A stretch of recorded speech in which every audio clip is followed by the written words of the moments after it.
Bapa, Putra, dan Roh Kudus. Amin. Semoga kita semua dapat mengalami seperti Yohanes Pembaptis yang mengenal Yesus sebagai anak domba Allah yang sudah ada sebelum segala abad, yang adalah Kristus, Sang Penebus, Sang Penyelamat.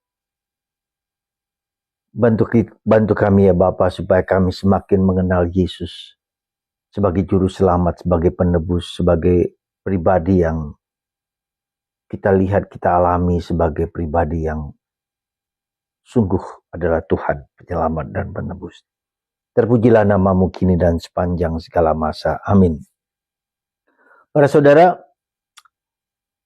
kita harus semakin mencoba mengenal, mengerti, memahami siapa Yesus itu sesungguhnya.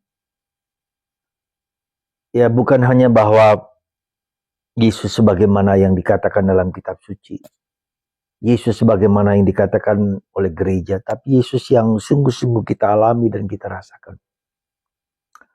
Para saudara, beberapa hari yang lalu seorang teman yang mengalami pengalaman yang cukup membuka mata hatinya.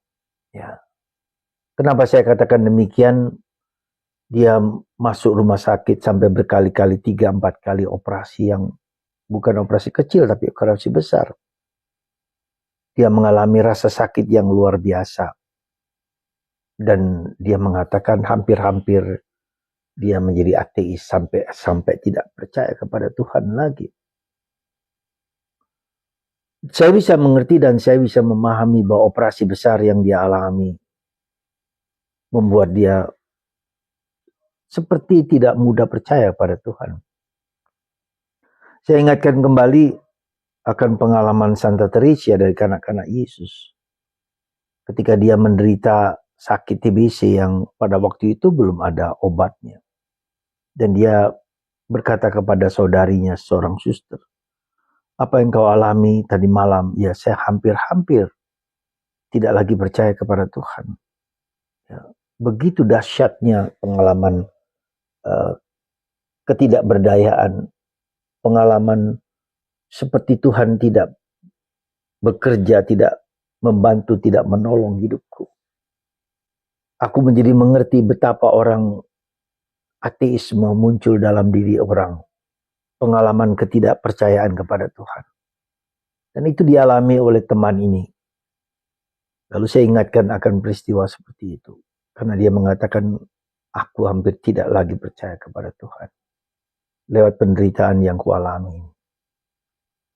Saudara, setelah lebih lanjut saya terangkan memang tidak mudah mengerti ketika kita mengalami penderitaan yang sangat berat. Ya, apakah Tuhan sungguh-sungguh datang dan percaya dan memberikan rahmat kepada kita? Itulah pengalaman ketidakhadiran Tuhan. Ya, pengalaman ketidakberdayaan Tuhan.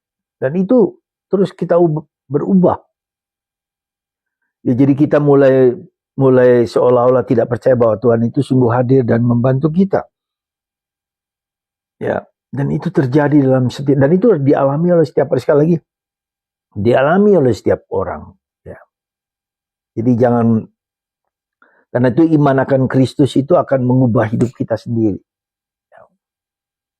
Pengalaman akan Kristus itu harus kita alami sendiri, bahwa Yesus seringkali juga tidak kita sadari sebagai Tuhan yang hadir, tidak selalu.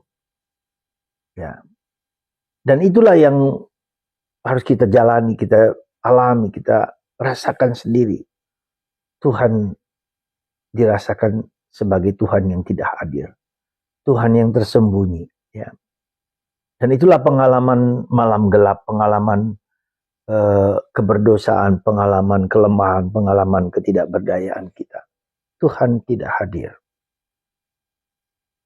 Tuhan dirasakan tidak hadir. Dan itu juga dialami oleh Yesus ketika Yesus disalib. Eloi, Eloi, lama sabatani. Allahku, ya Allahku, mengapa engkau meninggalkan aku? Saudara,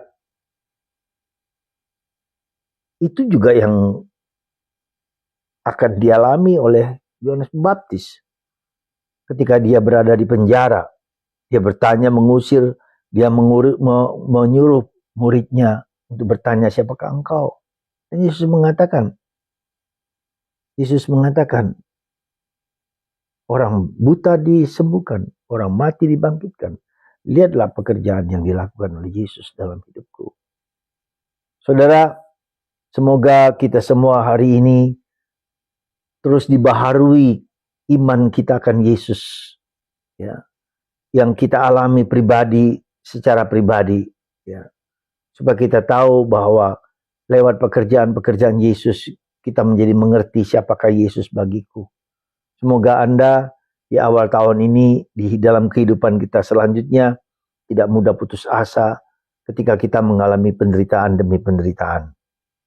Tuhan membaharui iman kita lewat kegelapan, lewat ketidakberdayaan yang kita alami dari waktu ke waktu. Terpujilah namamu, kini dan sepanjang masa, Bapa, Putra, dan Roh Kudus. Amin.